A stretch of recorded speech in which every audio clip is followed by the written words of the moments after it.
মার্কিন যুক্তরাষ্ট্রের কংগ্রেসে ১৯৭১ সালের মুক্তিযুদ্ধ চলাকালীন পাকিস্তানি সেনা ও তাদের সহযোগীদের পরিচালিত হত্যাযজ্ঞকে গণহত্যা হিসেবে স্বীকৃতি দেওয়ার প্রস্তাব জমা পড়েছে। ওহাইও থেকে নির্বাচিত ডেমোক্রেটিক কংগ্রেসম্যান গ্রেগ ল্যান্ডসম্যান শুক্রবার হাউস অব রিপ্রেজেন্টেটিভসে এই প্রস্তাব উত্থাপন করেন। প্রস্তাবে বলা হয়েছে, ২৫ মার্চ ১৯৭১ থেকে অপারেশন সার্চলাইটের মাধ্যমে পাকিস্তানি সেনারা পরিকল্পিতভাবে বাঙালি জনগোষ্ঠী ও ধর্মীয় সংখ্যালঘুদের উপর নির্মম হামলা চালায়। বিশেষ করে হিন্দু সম্প্রদায়কে লক্ষ্য করে নৃশংস নিপীড়ন চালানো হয়েছিল। প্রস্তাবের মাধ্যমে ল্যান্ডসম্যান দাবি করেছেন, ১৯৭১ সালের এই অভিযান জাতিসংঘের সংজ্ঞা অনুযায়ী গণহত্যা হিসেবে স্বীকৃতি পাওয়া উচিত। দীর্ঘ সময় ধরে যুক্তরাষ্ট্র এ বিষয়ে যথাযথ পদক্ষেপ নেয়নি। পাশাপাশি প্রস্তাবে মুক্তিযুদ্ধকালীন অপরাধে জড়িতদের জবাবদিহি নিশ্চিত করার এবং বাংলাদেশে সংখ্যালঘুদের নিরাপত্তা রক্ষার আহ্বান জানানো হয়েছে।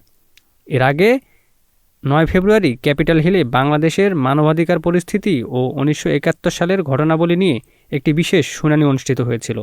সেখানে মুক্তিযুদ্ধকালীন গণহত্যার বিষয়টি গুরুত্বের সঙ্গে আলোচিত হয়।